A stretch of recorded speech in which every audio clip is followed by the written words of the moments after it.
So, hello everyone, welcome in another story of NEET. This is about my counseling story. So, जैसी counselling की date release हुई, हमने सारे documents इकट्ठा करना शुरू कर दिया। और क्योंकि पहली बार मेरे घर में किसी कोई मेडिकल कॉलेज में सेलेक्ट हुआ था, तो किसी को काउंसलिंग का कोई आइडिया नहीं था, क्योंकि काउंसलिंग जैसी चीज़ हमारे घर में, मेरे पूरे खानदान में किसी ने कभी करी ही नहीं। तो अब काउंसलिंग मुझे खुद ही करानी थी अपनी, तो सारे डॉक्यूमेंट्स इकट्ठे किए। और हमें क्या लगा कि अगर यूपी में कॉलेज मिलता, क्योंकि मुझे यूपी में कॉलेज अलॉट हुआ था, तो यूपी का डोमिसाइल बनवाना होता है। ये बात वैसे सही नहीं थी, नहीं बनाने की जरूरत होती है। तो हमने बहुत धक्के खाए, 1-2 महीने वो डोमिसाइल बनाने के लिए हम हर जगह गए जहां जा सकते थे, जितने सोर्सेज लगा सकते थे उतने सोर्सेज लगवाए, और फाइनली हमने वो डोमिसाइल बनवा लिया। मतलब वो डोमिसाइल बनवाने के लिए यूपी का हमें बहुत धक्के खाने पड़े थे।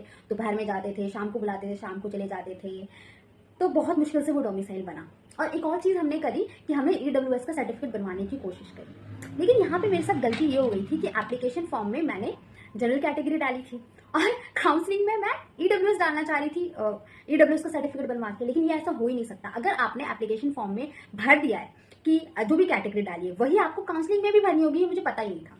तो ये जो 2 चीजें मैंने करी, जस्ट बिकॉज मुझे आइडिया ही नहीं था कि इन डॉक्यूमेंट्स की जरूरत होती है या नहीं होती है जब आपको दूसरे स्टेट में आपको कॉलेज मिलता है। क्योंकि मैं दिल्ली की रहने वाली हूँ, मुझे यूपी में कॉलेज अलॉट हुआ था, तो मैंने ये डोमिसाइल और EWS का सर्टिफिकेट दोनों बना लिया, और दोनों ही मेरे किसी काम का नहीं था।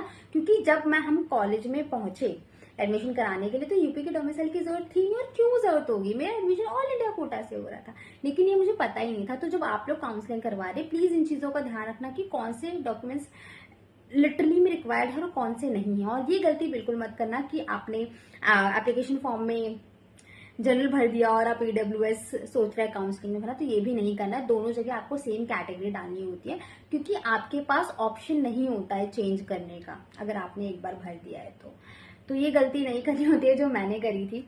और उस ईयर फर्स्ट राउंड में मुझे कॉलेज अलॉट नहीं हुआ, तो मेरे घर वालों को लगने लगा कि इसको इस बार भी कॉलेज नहीं मिलेगा, मतलब 620 पर भी कॉलेज नहीं मिलेगा। मिडिल क्लास फैमिली की ये बहुत प्रॉब्लम होती है कि हम क्या चीज नहीं हो सकती है उस पर ज्यादा फोकस करते हैं कि क्या सही चीज हो सकती है उससे। तो सबको लगा इस बार भी नहीं मिलेगा, बट 620 में तो कॉलेज मिलना बनता था यार, 222 का रिजल्ट था ये।